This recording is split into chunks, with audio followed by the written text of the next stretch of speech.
नमस्कार दर्शकों, आप देख रहे हैं आपका अपना पसंदीदा संध्याकालीन कार्यक्रम कृषि दर्शन, जहां हम अपने विशेषज्ञ द्वारा आपको नई नई जानकारियों से अवगत कराते हैं। आज भी हम कुछ ऐसी ही विशेष जानकारियां लेकर आए हैं।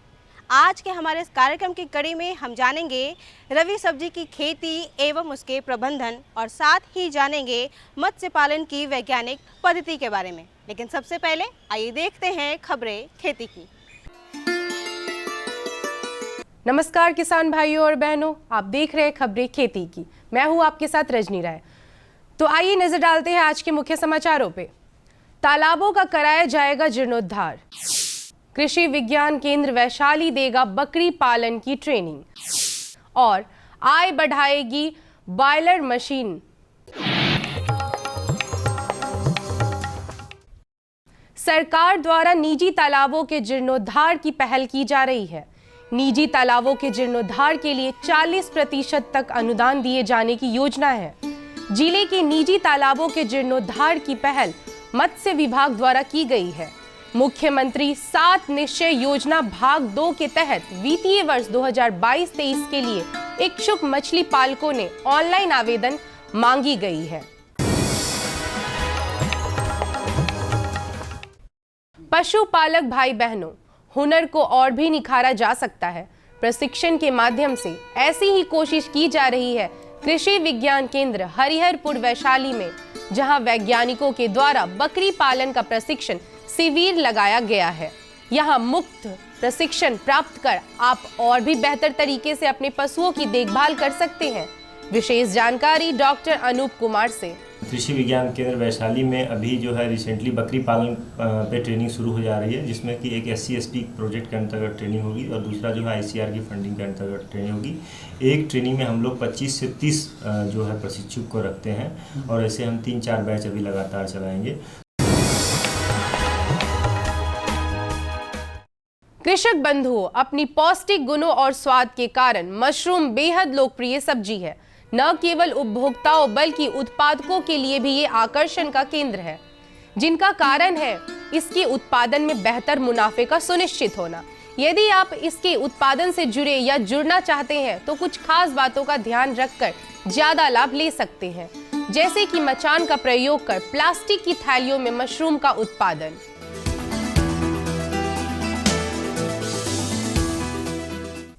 किसान भाई बहनों, सब्जियों की खेती में थोड़ी सी सावधानी बरतकर अच्छा मुनाफा लिया जा सकता है।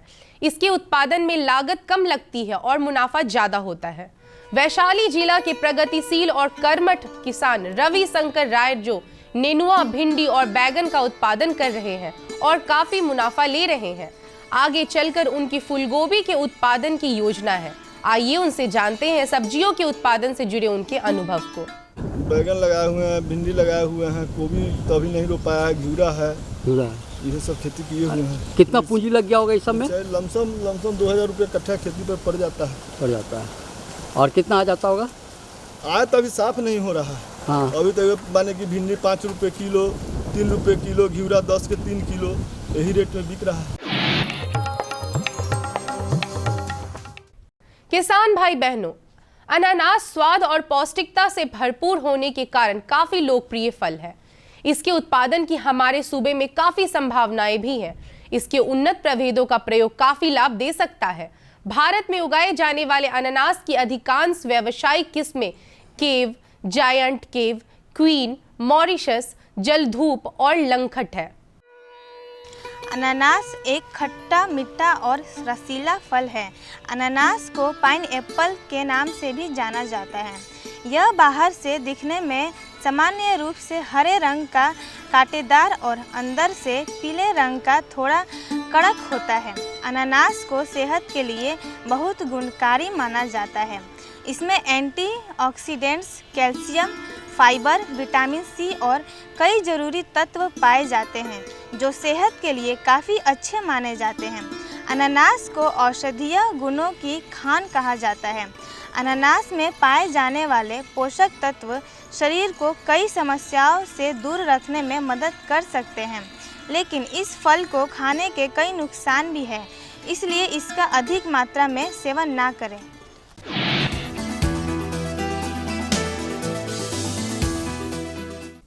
डेयरी उद्योगों में बॉयलर मुख्य रूप से दूध के पॉस्चराइजेशन और अल्ट्रा हीट टेम्परेचर की प्रक्रिया करते हैं ताकि यह सुनिश्चित हो सके कि दूध खपत के लिए सुरक्षित है और इष्टतम सेल्फ जीवन के लिए हानिकारक बैक्टीरिया से मुक्त है। दुग्ध प्रसंस्करण संयंत्र गर्मी उपचार के तहत कच्चे दूध और डेयरी उत्पादकों के प्रसंस्करण और पॉस्चराइजेशन करने के लिए भाप का उपयोग करते हैं। यह दूध पाउडर, दही, पनीर, गाढ़ा दूध, स्किम्ड दूध, मक्खन, घी और क्रीम जैसी विभिन्न डेयरी उत्पादकों की प्रक्रिया और उत्पादन की ओर जाता है। अब जानते हैं क्या है आज का मंडी भाव। आइए चलते हैं अंटा घाट सब्जी मंडी, जहां जानेंगे आलू प्याज के ताज़ा भाव। लाल आलू 2000 रुपये प्रति क्विंटल, प्याज 2000 रुपये प्रति क्विंटल, उजला आलू 1900 रुपये प्रति क्विंटल। अब समय है मौसम पूर्वानुमान का। मौसम विभाग से प्राप्त जानकारी के अनुसार कल राजधानी पटना का अधिकतम तापमान 30 डिग्री सेल्सियस एवं न्यूनतम तापमान 26 डिग्री सेल्सियस रहने की संभावना है। अरे भाई, सुना नहीं क्या? केसीसी ने किसानों का जिंदगी बदल दिया है। देश के छोटे किसान 1,60,000 रुपये तक का कर्ज बिना किसी गारंटी को ले पाएंगे। ब्याज खोरों से भी पीछा छुटा। मैं तो जैविक खेती का पूरा सामान मंगा लिया, केसीसी का भी कोई दबाव नहीं है। ब्याज चुकाने के लिए पूरा 1 साल मिलता है। समय पर भुगतान करने पर केवल 4% के सालाना ब्याज पे लोन मिल गया मुझे। अपना आधार कार्ड, लेटेस्ट फोटो और जमीन के कागजात लेके अप्लाई करो बस। और नामांकन भरने के लिए जेब भी ढीली नहीं करनी पड़ी।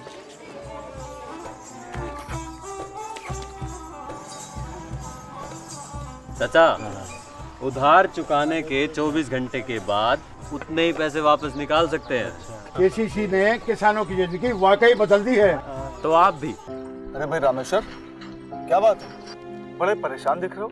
सोच रहा था कि अभी तो हाथ पांव चल रहे हैं तो खेती कर पा रहा हूँ, कल को जब इनमें ताकत नहीं रहेगी गुजारा कैसे होगा? पेंशन से। पेंशन? हाँ, और वो भी हम जैसे किसानों के लिए। अब हम जैसे छोटे किसान भी 60 साल के होने पर 3000 रुपए मासिक पेंशन पा सकते हैं। सच में? हाँ, चलो मैं तुम्हें दिखाता हूँ। 18 से 40 वर्ष की आयु के लघु और सीमांत किसान इस स्वैच्छिक और अंशदायी पेंशन योजना में 55 रुपए से 200 रुपए की मासिक किस्त देकर प्रवेश कर सकते हैं। भारत सरकार भी हर महीने किसान के बराबर किस्त का योगदान करेगी। कभी नहीं सोचा था कि हम जैसे किसानों की भी पेंशन का सपना कभी सच होगा। प्रधानमंत्री किसान मान धन योजना, अन्नदाता के परिश्रम को संबल, पेंशन से सुरक्षित उनका कर। नजदीकी जन सेवा केंद्र जाकर इस योजना से जुड़ें। हर जोखिम से निकल कर फसल आए, सुरक्षित हो जाए। फसल बीमा से हर किसान अब आत्मनिर्भर हो जाए। अब सूखा पड़े या बाढ़ आ जाए कोई डर नहीं। अब ओले पड़े या कीट पतंगे फसल खा जाए कोई फिक्र नहीं। अब कैसी भी आपदा हमारी फसल पे आ जाए, क्षति होने पर हमारे दावों का उचित भुगतान मिलता है, क्योंकि हमने लिया है प्रधानमंत्री फसल बीमा। बुआई से फसल कटाई तक हर जोखिम का दावा, न्यूनतम प्रीमियम पर अधिकतम भुगतान का वादा। योजना से हर साल जुड़ रहे हैं 5 करोड़ से ज्यादा किसान। अब आपकी है बारी। नजदीकी कृषि कार्यालय, सहकारी समिति, बैंक शाखा, अधिकृत बीमा कंपनी या जन सेवा केंद्र में स्वेच्छा से करा सकते हैं पंजीकरण। फसल बीमा पोर्टल या फसल बीमा ऐप द्वारा भी किया जा सकता है पंजीकरण। प्रधानमंत्री फसल बीमा योजना, आपकी फसलों का संपूर्ण सुरक्षा कवच। कृषि एवं किसान कल्याण मंत्रालय, भारत सरकार। अभी अभी आप रूबरू हुए खबरें खेती की से, जहां आपने जाना उन्नत प्रभेदों के बारे में, तकनीकों के बारे में, मौसम की मिजाज के बारे में और साथ ही मंडी भाव में जाना ताज़ा फलों और सब्जियों के ताज़ा भाव के बारे में। आगे बढ़ते हैं और अपने विशेषज्ञ से जानकारी प्राप्त करते हैं हमारे पहले विषय की, जो है रबी सब्जी की खेती एवं उसके प्रबंधन के बारे में। नमस्कार, स्वागत है आपका कार्यक्रम कृषि दर्शन में। आज के इस कार्यक्रम में हम जानेंगे रबी सब्जियों की खेती एवं उसके प्रबंधन के बारे में, जिसको बताने के लिए आज हमारे साथ मौजूद हैं कृषि विज्ञान केंद्र मधुबनी से डॉक्टर सुधीर कुमार दास जी। सर, आपका हमारे कार्यक्रम में बहुत बहुत स्वागत है। मेरा पहला सवाल आपसे यह है कि रबी सब्जियों की खेती में अभी हमारे किसान भाई कौन कौन से सब्जी की खेती करेंगे और उनके उन्नत प्रभेद क्या कुछ हो सकते हैं? किसान भाई नमस्कार। ये रबी सब्जी की खेती हमारे बिहार में खास करके कई सब्जी की खेती हमारे किसान भाई करते हैं, जिसमें प्रमुख है गोभी वर्गीय सब्जी, जिसमें कि फूल गोभी, बंधा गोभी, गांठ गोभी और सलजम की भी खेती हमारे किसान भाई करते हैं। इसके अलावे जड़ वर्गीय सब्जी भी जैसे गाजर और मूली की खेती करते हैं, और हमारे किसान मटर का भी खेती और टमाटर का भी खेती करते हैं। तो ये प्रमुख सब्जी है जो रबी मौसम में हमारे किसान भाई करते हैं।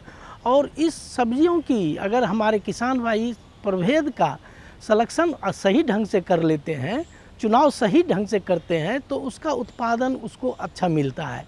तो हम एक एक करके आपको किसान भाई बताते हैं कि जैसे फूल गोभी की खेती आप किसान भाई करते हैं, तो उसके लिए जो प्रमुख प्रभेद है वो आप सलेक्शन कर लेते हैं। जैसे पूसा दीपावली है, पूसा सुबरा है, पूसा शरद है, और पूसा जो है स्नोबॉल है, 16 है, पूसा के शंकर K1 करके हैं। कई प्रभेद है, जैसे पूसा हाइब्रिड 2 है, पूसा हाइब्रिड 4 है, पूसा हाइब्रिड 8 है। तो ये सब प्रभेद है जो बहुत उन्नत प्रभेद है और अपने बिहार में बहुत बढ़िया ये परफॉर्म करती है। उसके अलावे अब आइए, जब हमारा किसान भाई जैसे बंधा गोभी खेती करते हैं हमारे किसान भाई, तो बंधा गोभी की खेती हमारा किसान भाई सितंबर से लेके नवंबर तक खेती करते हैं। और इसमें जैसे प्राइड ऑफ इंडिया है हमारा किसान प्रभेद, और मुक्ता पूसा मुक्ता है, पूसा अगेती है, अर्ली ड्रम हेड है, ये सब प्रभेद है। जो गोल्डन एकर भी है, ये प्रभेद है। और जब गांठ गोभी की खेती करते हैं हमारे किसान भाई, तो वाइट बियाना है, पर्पल बियाना है, और किंग ऑफ नॉर्थ है। ये सब प्रभेद हमारे किसान भाई करते हैं। इसके अलावा जब जड़ वर्गीय की सब्जी की खेती करते हैं, तो मूली का जब हम बात करते हैं, तो मूली में भी पूसा चैतकी है, पूसा देसी है, पूसा हिमानी है, पूसा कई प्रभेद है। जो अर्का निशांत भी है, जो बहुत अपने नॉर्थ बिहार में, खास करके पूरे बिहार में, नॉर्थ इंडिया में बढ़िया करता है। इसके अलावा जब हम गाजर की खेती करते हैं, तो पूसा मेघना है, नंटेज है, जैसे कि काशी, ये पूसा ज्योति नंद ज्योति करके है। कई प्रभेद है जो कि बहुत बढ़िया परफॉर्म करता है। और जब मटर की खेती हरी सिछमी के लिए हमारे किसान भाई सब्जी के लिए करते हैं, तो अर्केल है, और अर्केल के अलावा पूसा गौरव प्रगति है। और जब काशी से भी कई जो IIVR है जो बनारस में है, इससे भी कई प्रभेद का सलेक्शन हुआ है, वो जो बढ़िया करता है। सर, हमारा दूसरा सवाल यह है कि रबी सब्जी हेतु हमारे किसान भाई खेत की तैयारी कैसे करेंगे? रबी सब्जी के लिए हमारे किसान भाई खेत की तैयारी करेंगे और खेत का पहले चयन करेंगे। जो अभी आप जानते हैं किसान भाई, लेट तक भी कभी कभी बारिश होती है, तो वैसे ज़मीन का खेत की चुनाव करें जहां जल जमाव नहीं हो और जिसमें जीवाश्म की मात्रा अधिक हो।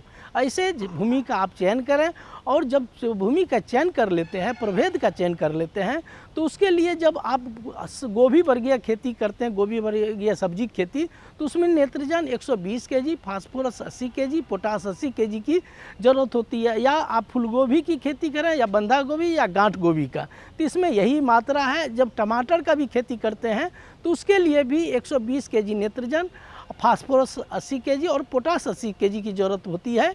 अगर मटर की खेती करते हैं, तो उसके लिए 50 kg नाइट्रोजन, 60 kg फास्फोरस और 60 kg ये पोटास की ज़रूरत होती है। जब मूली की वर्गीय करते हैं, जो जड़ वर्गीय, तो उसमें 60 kg नाइट्रोजन, 40 kg फास्फोरस और 40 kg पोटास की ज़रूरत होती है किसान भाई। डॉक्टर साहब, मेरा एक और सवाल आपसे यह था कि गोभी के खेती में जैसे हम करते हैं, तो उसमें डायमंड मोथ, एफिड्स जैसे कीट काफ़ी खतरनाक होते हैं, तो उसके प्रबंधन के लिए हम क्या कुछ कर सकते हैं? हमारे किसान भाई बहनों को बताएं।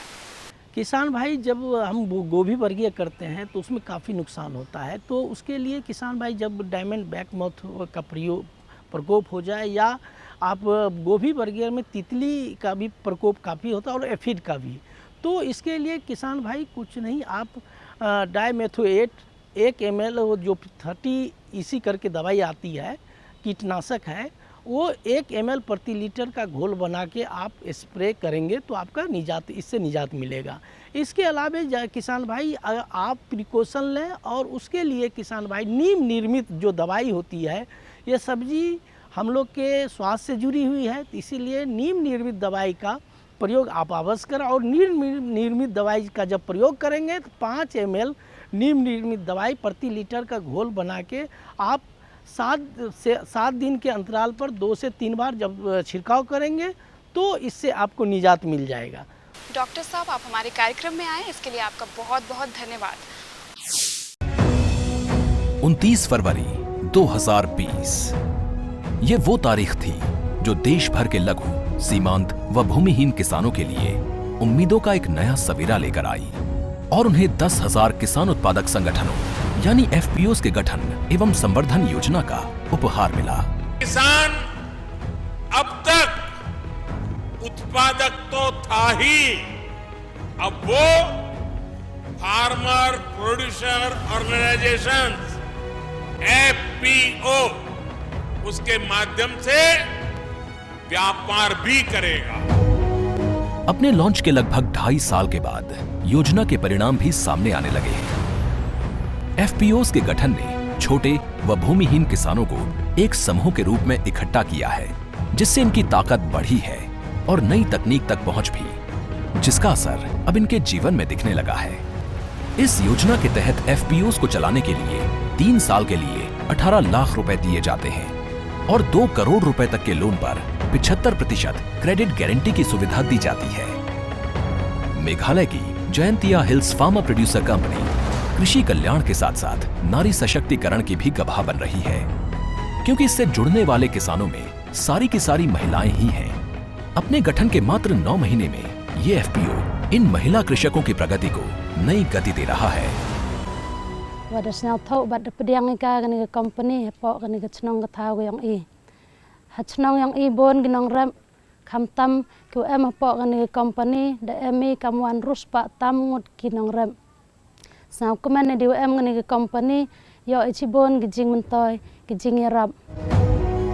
छत्तीसगढ़ का बालोद आज इस योजना की रोशनी से एक नई सुबह का साक्षी बन रहा है। यहाँ अप्रैल 2021 में स्थापित की गई सर्वोदय कृषक प्रोड्यूसर कंपनी आसपास के 11 गांवों के सैकड़ों किसानों का जीवन रोशन कर रही है। मैं अन्य जगह से खाद दवाई लेता था तो बहुत ही ऊंचे दामों में और बहुत ही परेशानियों का सामना करना पड़ता था।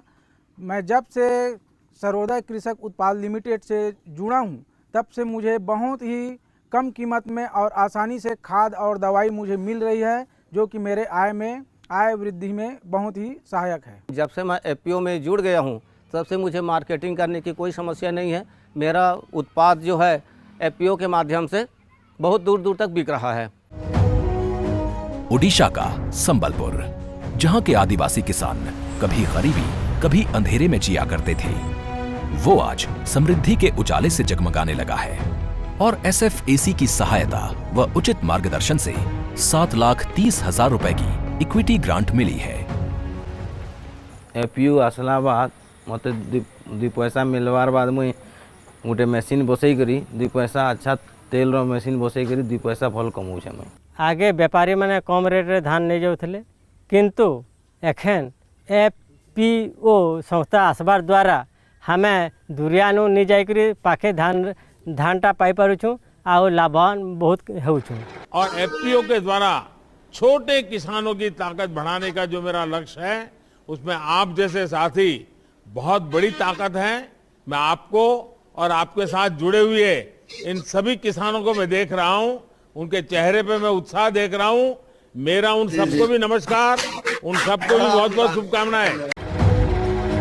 इस योजना ने छोटे छोटे किसानों को जोड़कर बड़े समूहों में तब्दील कर दिया है और लघु व सीमांत किसानों की सफलता की सैकड़ों कहानियों ने ये सिद्ध कर दिया है कि नए भारत का किसान अब कमजोर नहीं। वो भूमिहीन भले ही हो, पर संसाधन विहीन नहीं। उसके पास आज तकनीक की ताकत भी है और सरकार मदद की राहत भी। और मात्र 2 वर्ष के अंदर देश का अन्नदाता इस एफपीओ योजना से जुड़कर अपना जीवन सुखमय और समृद्ध बना रहा है। दर्शकों, अभी अभी अपने जानकारी प्राप्त करी रवि सब्जी की खेती एवं उसके प्रबंधन के बारे में। आइए कार्यक्रम को आगे बढ़ाते हैं और एक और विषय से संबंधित जानकारी प्राप्त करते हैं, जो है मत्स्य पालन की वैज्ञानिक पद्धति के बारे में। नमस्कार। मछली लोगों की पसंदीदा व्यंजनों में से एक है, जिसके कारण बाजार में इसकी मांग हमेशा बनी रहती है और इससे हमारे किसान भाइयों को फ़ायदा भी मिलता है। पर बदलते समय में मत्स्य पालन के लिए वैज्ञानिक नियम का चयन करना होगा, जिससे हमारे किसान भाइयों को दुगना लाभ प्राप्त हो सके। तो आज का हमारा विषय है मत्स्य पालन की वैज्ञानिक पद्धति, और इस पर विशेष रूप से जानकारी देने के लिए हमारे साथ जुड़ रहे हैं विषय वस्तु विशेषज्ञ डॉक्टर मुकेश कुमार मधुबनी से। सर, आपका हमारे कार्यक्रम में बहुत बहुत स्वागत है। धन्यवाद। सर, सबसे पहले आप हमारे किसान भाइयों को बताएं कि वैज्ञानिक पद्धति से मत्स्य पालन करने के लिए किन किन बातों का ख्याल रखना चाहिए। जब भी हम नए तालाब के निर्माण में जाएं तो इस 15 सेंटीमीटर मिट्टी को पहले खुरच कर साइड में रख लें, और फिर आप तालाब की गहराई 1.5 मीटर 2 मीटर रखना चाहते हैं उतनी गहराई कर लें, और फिर ये जो उपजाऊ मिट्टी है उसके ऊपर आप इसको बिछा दें। अब आता है सर्वप्रथम इसमें पानी जब आप फिल कर देंगे, उसके बाद आप इसमें चूने का व्यवहार करेंगे। आप अगर आपके आसपास कृषि विज्ञान केंद्र हो या आप पानी का पीएच जांच पाते हो तो आप पानी का पीएच ले लें। उसके उपरांत सर्वप्रथम चूने का व्यवहार करें। और मैं एक टिप्स देना चाहता हूँ कि मत्स्य पालन में आप किसी भी दवाई का या किसी भी उर्वरक का प्रयोग करते हैं तो उसमें 15 दिनों का अंतराल देना बहुत ही आवश्यक माना गया है। तो सर्वप्रथम आप चूने का व्यवहार करेंगे। उसके 15 दिनों के बाद आप जो गोबर है, गाय का गोबर या जो भी आपके पास अवशिष्ट पदार्थ हो किसी भी पशु का, उसको 10 टन व्यवहार करना है। लेकिन इन सभी कोई भी खुराक हम देंगे उनको हम मासिक किस्तों में देंगे। जैसे हम EMI पे कुछ काम करते हैं उसी तरह से मासिक किस्तों में हम देंगे। गोबर देने के बाद आप इसमें जो यूरिया है वो आप 20 से 25 kg दे सकते हैं प्रति हेक्टेयर। अभी मैं जो भी आपको बताऊंगा वो प्रति हेक्टेयर के हिसाब से होगा। 20 से 25 kg प्रति हेक्टेयर व्यवहार करेंगे। और आप सिंगल सुपर फॉस्फेट 200 kg प्रति हेक्टेयर, और इसको हम 12 मासिक किस्तों में या 10 से 11 मासिक किस्तों में इसको देंगे। जब आप देखेंगे कि पानी जो है उसमें जंतु प्लवक और प्राणी प्लवक की मात्रा 15 दिनों में बढ़ गई है, उसके बाद आप स्टॉकिंग के लिए जो उन बीज है उसको लाएंगे। और कभी भी जब आप बीज लाते हैं तो उस बीज को हमेशा ध्यान रखें कि तुरंत ही उसको पानी में नहीं छोड़ना है। आप जो पॉलीथीन है उस पॉलीथीन में रखेंगे और आधे से 1 घंटे तक जब उसका तापमान, पानी का तापमान जहाँ से आप लेके आए हैं उस पानी का तापमान और जो आपके पोखर का पानी का तापमान है वो सामान्य हो जाए, तब आप उसको रिलीज करेंगे। आज हमारा बिहार जो है जितनी इसकी पोटेंशियल है उस करीब हम उस लक्ष्य तक पहुँच चुके हैं उत्पादन में। लेकिन हमें बताते हुए ये है कि सिर्फ जो भारत के 4 या 5 राज्य हैं वही बीज प्रबंधन में और या मत्स्य बीज उत्पादन में स्वावलंबी हैं। हम अभी भी बिहार के जो किसान बंधु हैं उन्हें हमें दूसरे राज्यों से बीज लाना पड़ता है। तो सर्वप्रथम बीज प्रबंधन आप जानते हैं कि हमें जो प्रेरित प्रजनन के द्वारा बीज उत्पन्न करते हैं उसमें हमें देखना है कि बीज की गुणवत्ता कैसी है। तो इसके लिए आप जो भी हैचरी सत्यापित है उनसे बीज लें और बीज जो है उच्च क्वालिटी का हो। और साथ ही साथ जब आप इसको स्टॉक करेंगे तो स्टॉक करने के पूर्व जैसे आपने तालाब का प्रबंधन कर लिया तो उसके पूर्व आप एक हापे में कुछ बीजों को 48 घंटे के लिए छोड़कर देख लेंगे। अगर आप देखते हैं कि उससे आपकी किसी भी जो आपने मत्स्य बीज डाला है उसकी मृत्यु नहीं होती है तो वो तालाब आपके मत्स्य बीज संचयन के लिए रेडी है। इस चीज़ पे हमें बहुत ध्यान देना है क्योंकि मत्स्य पालन में 3 चीज़ों का बहुत महत्व है। पहला है मत्स्य बीज, दूसरा है जो मत्स्य के लिए जो वाटर क्वालिटी है वो, और तीसरा है मत्स्य आहार। तो जब आपने स्टॉकिंग कर दिया तो अब हम मत्स्य आहार की बात करेंगे। मत्स्य आहार आप आजकल तो रेडीमेड फीड बाज़ार में भी उपलब्ध है, आप उसको भी व्यवहार में ला सकते हैं। लेकिन शुरू में आप चाहे तो चावल की भूसी और जो सरसों की खली या जो भी उपलब्ध हो आपके पास खली, उसको 1:1 के साथ आप उसको व्यवहार कर सकते हैं। सर, ये तो बात रही बीज प्रबंधन की। अगर हमारे किसान भाई वैज्ञानिक तरीके से मत्स्य पालन करते हैं तो ये उन्हें कैसे लाभ पहुंचाता है? मत्स्य पालन एक लाभकारी व्यवसाय है, लेकिन इसको किसानों के लिए अत्यंत लाभकारी बनाने के लिए हमें वैज्ञानिक पद्धति अपनानी ही पड़ेगी, क्योंकि हमें अभी हमारे पास उत्पादन शक्ति तो है, लेकिन उत्पादकता जो है प्रति इकाई क्षेत्रफल से हमें वैज्ञानिक पद्धति से ही आ सकती है। तो इसके लिए हमें जो हमारे जो 6 मछलियों का जो रोहू, कतला, मिर्गल, ग्रास, सिल्वर, नैनी का जो ये है कम्बिनेशन है, उस कम्बिनेशन के साथ अभी आप देखते होंगे कि वैज्ञानिक पद्धति से जो हम रोग प्रबंधन भी करते हैं तो उसमें आसानी होती है और रोगों पे भी नियंत्रण होता है। तो हम बता सकते हैं कि कम लागत अधिक उत्पादन, उत्पादकता की बात करते हैं, उत्पादन नहीं उत्पादकता की बात हम करेंगे। और दूसरा जो है कि अभी एक जो है पुलिस फिश का इंट्रोडक्शन, जैसे 1 या 2% आप जैसे कि मांगुर मछलियाँ हो गई या फिर